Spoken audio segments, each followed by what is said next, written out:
പിള്ളേർ സ്കൂൾ വിട്ട് വരുമ്പോൾ കൊടുക്കാൻ പാകത്തിനുള്ള വളരെ ഈസി ആയിട്ടുള്ള റെസിപ്പി പറഞ്ഞു തരട്ടെ. ബ്രെഡ് ചെറിയ ചെറിയ കഷ്ണങ്ങളാക്കി എടുത്ത് ഒരു പാനിലിട്ട് തിരിച്ചും മറിച്ചും എടുക്കുക. ചെറുതായി ഒന്ന് കളർ ചേഞ്ച് വരാമ്പോൾ ഒത്തിരി മൊരിയരുത്. ശേഷം ആ പാനിലേക്ക് തന്നെ നമ്മൾ ബീറ്റ് ചെയ്തേക്കണം മുട്ട ഒഴിക്കുക. നോൺ സ്റ്റിക്ക് പാനാണെങ്കിൽ കൂടുതൽ എളുപ്പമാണ്, ഒട്ടിപ്പിടിക്കാതൊക്കെ ഇരിക്കും.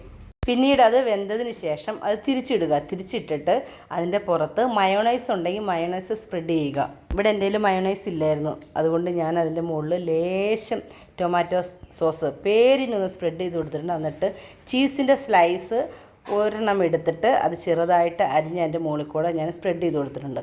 അതിനുശേഷം സവാള, ക്യാപ്സിക്കം, തക്കാളി എന്നിവയെല്ലാം നീളത്തിലരിഞ്ഞിട്ട് അതിൻ്റെ മുകളിൽ കൂടെ വീണ്ടും ചെറുതായിട്ട് ഇട്ട് കൊടുത്തിട്ടുണ്ട്. ചീസ് മെൽറ്റ് ആകുമ്പം അത് പാത്രത്തിലേക്ക് ഇട്ടിട്ട് നമുക്കത് ചൂടോടുകൂടി കഴിക്കാം. ഒത്തിരി നേരം ഇത് വേവിക്കരുത് കേട്ടോ. ബ്രെഡ് ഹാർഡായി കഴിഞ്ഞാൽ കഴിക്കാൻ വലിയ ടേസ്റ്റൊന്നും കാണത്തില്ല. എല്ലാവരും ട്രൈ ചെയ്തിട്ട് നമുക്ക് ഫീഡ്ബാക്കൊക്കെ പറയണേ.